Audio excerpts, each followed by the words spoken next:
There's an ironic thing that happens with me. Some of my most favorite anime have come from genres that I overall dislike. I don't like mech anime, but I love Code Geass and Gurren Lagann. I don't care for futuristic space military shows, but Legends of the Galactic Heroes was astounding in everything it did.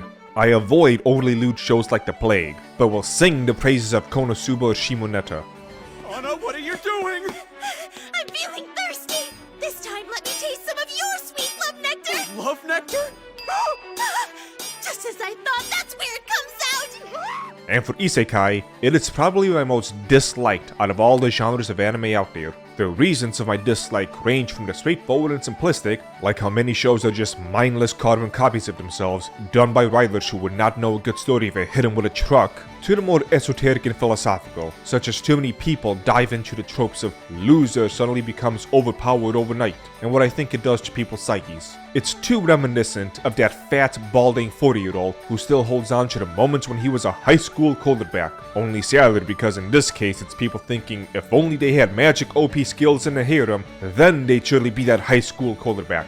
There's several tropes from Isekai that I dislike seeing, and strangely enough, Mushoku Tensei, a show I'm proclaiming to be the greatest Isekai, hits upon most of them. But it's probably partially because of that Mushoku Tensei is able to shine so brightly. It in a way exposes how other authors use these tropes because of laziness and inability to tell a good story. It has a pathetic loser for a protagonist. He's overly perverted, extremely powerful for someone his age, to the point where some of his powers didn't even exist as a concept until he came around. The MC can't seem to die, even when he is killed. There's even half a season where a major driving plot point is that he can't get an erection.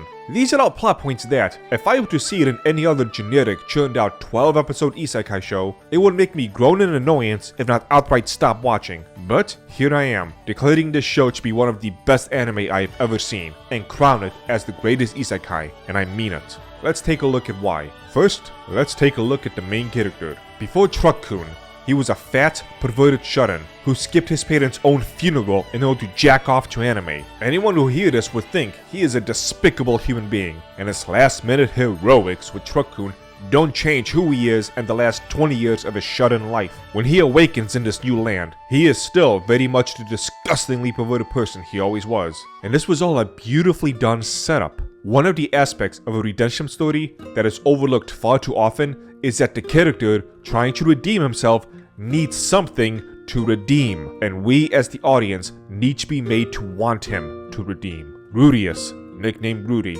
did not start out his first life being like this. After we were set up to hate him, we were given his backstory to show why he became what he became. He tried to do the right thing by some people for a very minor, everyday event. The results of his attempt at a minor good deed, assault and bullying to the highest degree, ending with him being stripped naked, tied up in public for everyone to see him, with pictures taken and distributed throughout his school. This left him, a high school freshman, understandably traumatized in a way that he was never able to recover from, sending him on a downward spiral that he was never able to get out of. The trauma didn't just go away once he reincarnated, it stayed with him. The mental scars that do not heal just because the outside has changed. We see his pain, the way his PTSD kicks in, making him afraid to ever venture out again. It is through his fresh start in his new life that he is finally able to make friendships, and is able to, with the kind but forceful help from his teacher, break through the first, most difficult barrier for someone like him. This does not mean he is magically fixed overnight. Emotional scars are never healed so easily, and this show does an excellent job portraying that. But he's now able to take his first steps towards healing by his own hands. While it's never shoved in our faces with the author screaming, "Look at the allegory!" this theme of redemption is spread throughout the whole of the story. Rudius' father has to go through two forms of redemption, ranging from impropriety caused by a weak character to emotional devastation caused by a cataclysmic event. Both times, Rudius is the light to guide him out of these bad situations. He meets Sylphie, who redeems her weak and timid ways with him as her inspiration. Eris, who redeems her angry, self-important, snobbish ways of her upbringing with the help of the humbling continental journey with Rudius. We are told stories in the background for multiple episodes about the green-haired demons that will devour your children and slaughter all around them. When Rudius is rescued by one and discovers the truth about their past, through his empathy of shared past trauma, he makes it his mission, with no real gain of his own, to fix the reputation of the race of demons called the Spurred, which are feared by everyone. And he doesn't do it within a single episode and a single event full of hijinks where everyone sees the error of their ways and centuries of history is now erased. No, much like his own path, it is a journey. A slow building of the goal, with the occasional steps backward, and a conclusion that doesn't just wrap everything up in a nice little bow, that is as bitter as it is sweet. Conclusion is not even the right word. As one part of the adventure ends, a new one must begin for this lifelong path of redemption. 世話になった。僕は何もしてませんよ。マ大陸でもミリスでも。そんなことはない。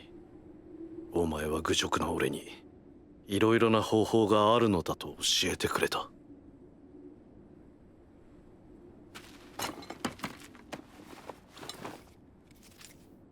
俺は全て覚えているぞ。デッドエンドと聞いて恐れることなく、愉快そうに笑った冒険者の顔を、スペルド族と聞いても認めてくれたドルディア族との距離感を、家族との再会に涙しながら礼を言ったシーローンの兵士を。それはルイジルドさん、あなた自身の力です。いや、俺一人では何もできなかった。戦争から400年、一歩も前進できなかった。その俺に一歩をくれた。でもそれはあくまで人神の。見たこともない神などどうでもいい。実際に俺を救ってくれたのはお前だ、ルーデウス。On his own journey, Rudius is continually struggling against his own nature and habits that he's beaten into himself over the course of over 20 years of his past shut-in life. He wants to be respectable, but he's also really horny and wants to touch some boobs. He can get carried away, apologizes for his misdeeds, and learns to stop himself before those misdeeds happen. This part of the journey, at the end of Season 2, is still ongoing. The idea of sex is not used in the show as merely a means to get the horny audience off, but we'll cover that a little bit later. Like so many other shows that desperately rely on this trope for plot, Rudius is what one would call overpowered as a mage. What the show did is something I've been wishing more shows would do for so long, and that is establish good rules and a system to the power flow. Let us see and experience it, then stick with those rules and systems even if they find ways to break them. We see Rudy's first time touching upon magic, and it's nothing special. They showcase how and why he flopped, and build him up increasing his skills by his own hands. Mushoku Tensei gets everything right. They explain the purpose of the incantations, the goal of the first, second, and third phrases spoken, showcasing the visualization, letting us actually see and experience the limitations, and letting us watch as those limitations are pushed against, letting Rudius grow.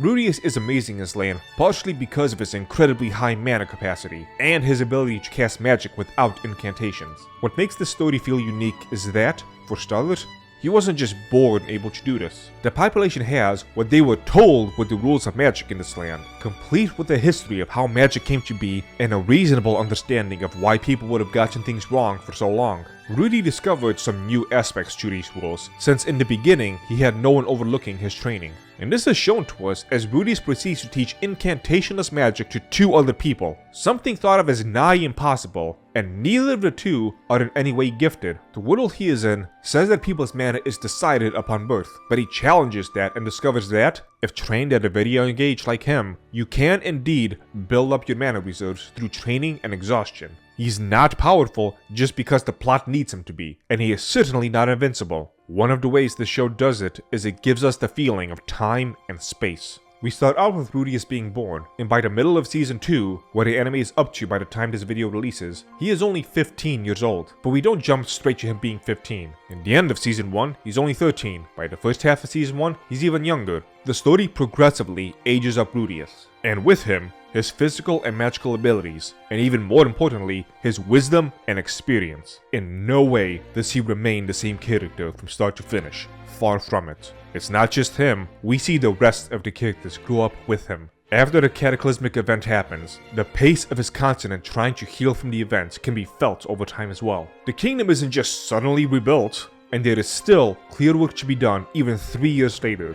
From seeing Rudius grow, either naturally or through supernatural chance, his companion's abilities growing with him, the weight of his magic, the interconnectedness of the world and characters who sometimes share surprising connections, everything feels alive. It's not a land in which the entirety of its existence seems to revolve around the main character. The land, its history, its politics, everything moves forward. Rudius is just another person in this world, even if he can speak to a god. Because of this approach, where the world is just itself and doesn't center around Rudy, there is also an extremely refreshing lack of status quo. There is no quest of the day, monster of the week style episodes. Much like real life, once things happen, they don't just go back to normal. Rudius' father cheats on the wife with the maid, the dynamic between everyone changes. Rudius wishes to earn money to go to a fancy college with his childhood friend. His father whisks him away to both teach and study in a somewhat distant land, away from that friend for 5 years. We don't just skip ahead in time.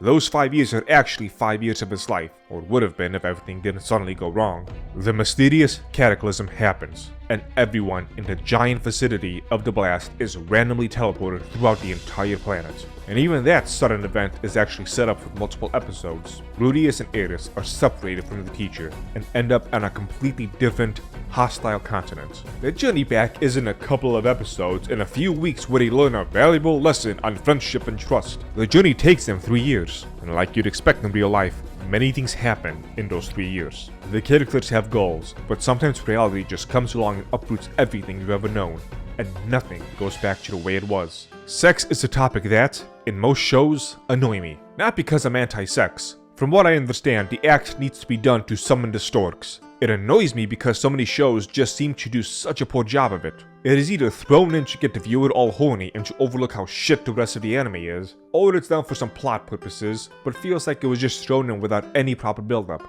Mushoku Tensei somehow, with how many lowbrow lewd jokes and moments that it has, overcomes all of this. It is used as a way to mark the progression of Rudius' own self-control, as well as his lack of it in the heat of the moment. He and Eris make a promise to, do the deed once he turns 15. Calm down, Puritans. Not only is this a different land, but teenagers have been known to have sex even to this day. With the 3-year-long quest complete for Rudy and Eris, they arrive back to their devastated land, and Eris discovers that their family is dead. Her own life is now in jeopardy if she is found to be alive. Her worst fears have come true. On that night, she joins Rudius in his tent, the man who was stuck with her as a magic teacher, and her friend, who helped her grow, humbled her, watched out for her, and grew ever closer to her. Their prior arrangement was for Rudius to turn 15, but she doesn't care. This should be a dream come true for the perpetual virgin Rudius. He's wanted to lose his virginity for the longest time. It's not the typical cliche of showing he's now become a man. It's symbolic for his transformation, showcasing a landmark that he is no longer the person he was. He is someone that another human being can fall in love with. He is finally someone worthy of love. But even so, he hesitates. Every physical part of him is screaming to do it. But with the emotional state Eris must be in, it doesn't feel right for him. It's not how things should be. It's not just about the physical act of sex, but the feelings and emotions that go into the act that are so often brushed aside. He resists, but eventually, Eris is able to seduce him, and Rudy loses the last remaining will he had to hold on. Rudius is an amazing person. He's smart and talented and strong, and he's only getting stronger. He faces every challenge head-on and learns something from every failure. He's amazingly amazing. You know, as long as he was with me, I didn't have to be afraid.